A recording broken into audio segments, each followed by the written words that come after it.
Hey everybody, Josh Sigurdson, World Alternative Media here, and we are joined once again by Paul Puey of Edge, formerly Airbitz, and I can't tell you how much I love this wallet because seriously, because and I'm not just heads up, I'm not being paid to say this. I'm serious. Edge is like the most convenient wallet I've ever seen. It's just so easy. You just implemented a whole bunch of new currencies, bank accounts. You could buy with credit cards. Can you tell the audience a bit about what Edge wallet is and why people should look at Edge? So the biggest thing that we do in Edge is we make private key management easier for the end user and balance out why, try to solve the reason why people lose crypto in the first place. And usually it's because the key management's hard. It's writing down 24 words is hard and challenging and unfamiliar, or saving a file. All of those processes are very unfamiliar to people. So we make it where you just feel like you're creating a regular, kind of like a PayPal account. Create a username and password, a PIN, and you log in. That's at the start, and what really makes Edge unique is that key management process. From there, it's kind of a lot of the other functionality that you were just mentioning is supporting multiple different cryptos. We just added EOS support a couple days ago for the EOS fans out there, DApp developers. We added the ability to buy from a bank account in the US in 43 states, 1% fee, really easy. As well, we added the ability to actually use crypto. And we have a lot of people that are either living on crypto intentionally or because they're kind of forced to because they can't have a bank account. Like they are simply unbanked, not even by choice. And so now people can actually use crypto inside of Edge and buy mobile top-ups. So if you have a prepaid phone, mobile top-ups right inside of the app with crypto, or you can buy gift cards in over several dozen retailers like Best Buy, Whole Foods, Amazon, and you even get 10% off if you use Dash to pay for that. So bringing true utility to crypto is what we're excited about. Well, yeah, and I got to quickly just go into some of these because you got Bitcoin Cash, Bitcoin with SegWit, Bitcoin with no SegWit, Ethereum, EOS, Stellar, Ripple, Monero, Dash, Litecoin, Bitcoin SV, Quantum, Digibyte, Zcoin, Bitcoin Gold, Vertcoin, Feathercoin, Smart Cash, Grostal Coin, which is a strange one, but apparently it's been around for a while. Yeah, and then UFO. So the reason I bring all these up is that I can't think of any other multi-currency wallets that are easy to use. I've seen some good ones, on laptops and stuff like that, on computers. But as far as it goes with ease of use, one of the biggest problems in this space is that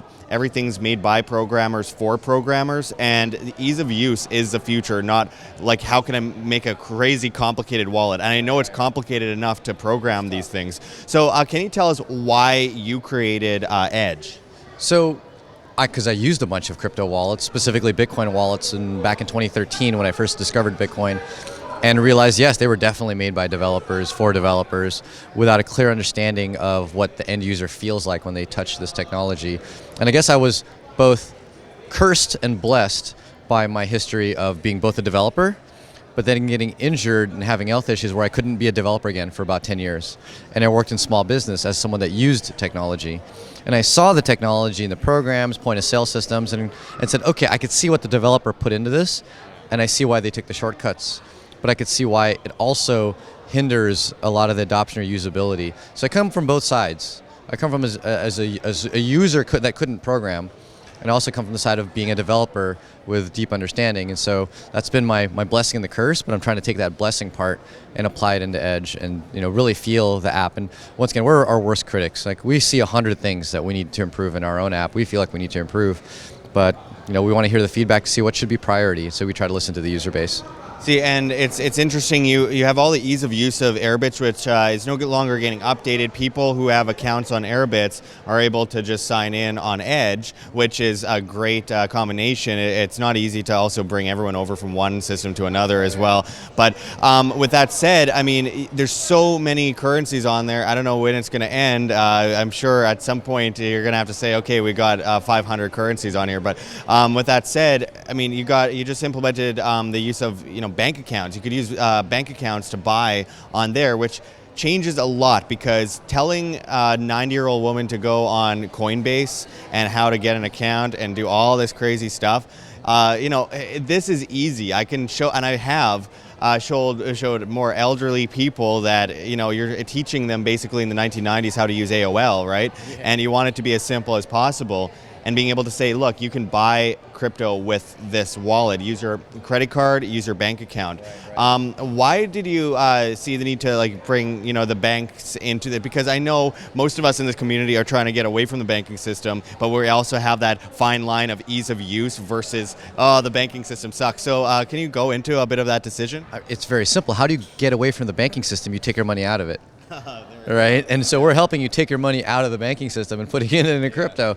That's kind of the singular answer. Plus, it is right now where a lot of value is held in order for us to get the value out of there. So we've got to target and poke a hole in the system that we want to get that leak. We want to create that leak to get the value out and into crypto, and that's one of the fastest ways. So there's regular kind of cash ways to acquire crypto. It's a much slower process, whereas with banks, you've got that fluidity of getting from one bank to another, and there's someone on the other side that's willing to sell crypto on the opposite side of you buying it. So it's the easiest way for a lot of people, especially here in the US. We are going to be integrating other exchange partners. So we use Wire as an exchange partner, WYRE, for the bank integration here in the US. They're going to be adding Australia support soon as well. But we have other partners from all over the world that are going to be supporting their payment method in their region. In some parts of maybe developing countries, it's a kiosk code that you go into an ATM and punch in. In other parts, it's a bank integration. In other parts, it might be some kind of a weird, different EFT card. But whatever it is, they know their fiat system better than we do. We integrate with them, and they make sure that that interface is lubricated in however way their user base is accustomed to. So a lot has happened in even the last week with EOS, with the bank transactions. What is the next big thing? I mean, you talked a little bit about it there, but I mean, what are you most excited for going down the road the next couple months, year or so? So definitely in the next couple months, our big focus is going to be taking that type of integration with, for example, Wire, and expanding it globally. We have about half a dozen partners that we have lined up in the roadmap to integrate with to really give that fiat to crypto, crypto to fiat integration inside of Edge for all over the world. We'd like to be kind of a single brand that people can think of, whether you're referring a friend here in the US or someone out in Mexico, India, Brazil, parts of Europe. It's just like, use Edge. It'll connect you to the right exchange for you to be able to acquire and sell crypto. That's going to be our big focus. And of course, we're going to continue on the same pulse of adding high value coins that people really do want to transact with and really want to hold, whether it be speculating or use. But that's going to be like the next probably 2-3 months is a big focus on exchange integrations. After that, going over the next year, like you had asked, we're looking at integrating what many people don't realize exists, which is the Edge SDK. It's our developer platform for dApps. So that dApps that are going to do things like decentralized loans, decentralized governance, decentralized prediction markets, they would have the same key management interface that Edge has, so that you don't have to deal with the whole like write down 24 words, save this file. Instead, you get that same use a regular username and password in their app. And the beauty of it is, if you already have an Edge account in our Edge Wallet app, you'll be able to sign into those apps without having to create anything. You scan a barcode, and then your Ethereum wallet in some dApp is created, encrypted, backed up, and the balance even shows up inside of your Edge wallet on your phone. So that's going to be more like our year-long focus. But for the next few months, it's definitely exchanges around the world. Well, you got the corner. You're cornering the market. Some might say you got the edge on the market. Oh, that's terrible. Anyway, but anyway, I really appreciate you joining us again. I'm a really big fan of Edge. It really has made things a lot more easier for me and for my friends that I've shown Edge. And going forward, where can people get involved? Where can people download it? Where can people support the work that you do? Got it. So easiest place is edge.app. That's our website. From there, you get to our Telegram. You chat with our team on Telegram. Our support team's really active on there. I'm responding to questions on occasion, as well on Twitter. You'll find our Twitter link on there. We're at Edge Wallet on Twitter. But from our website, you'll find all of us, edge.app. Excellent. I definitely recommend it. Thank you very much for joining us again. Thanks for having me. Take care, Josh. Like what you see here, OM? Don't forget to check the links below. GoFundMe, Patreon. We can't do it without you. Any donation is very much appreciated, especially as we are so vastly demonetized and censored on YouTube, as these guys come in and flag all of our content as hate speech. Also, check out our Bitcoin address below as well as on the screen for you to scan if you please.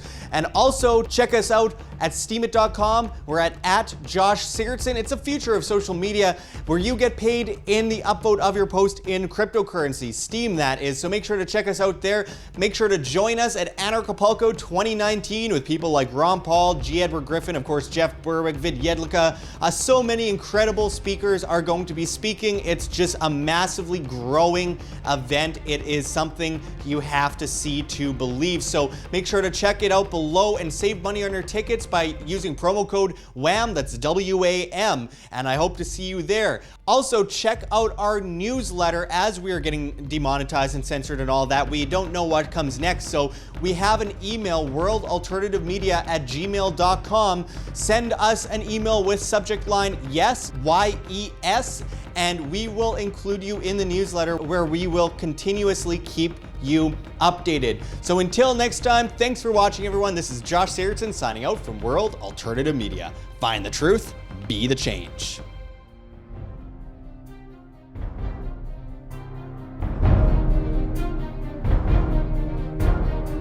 I'm sure you have already changed people's minds in your young age because you're involved, and I like that.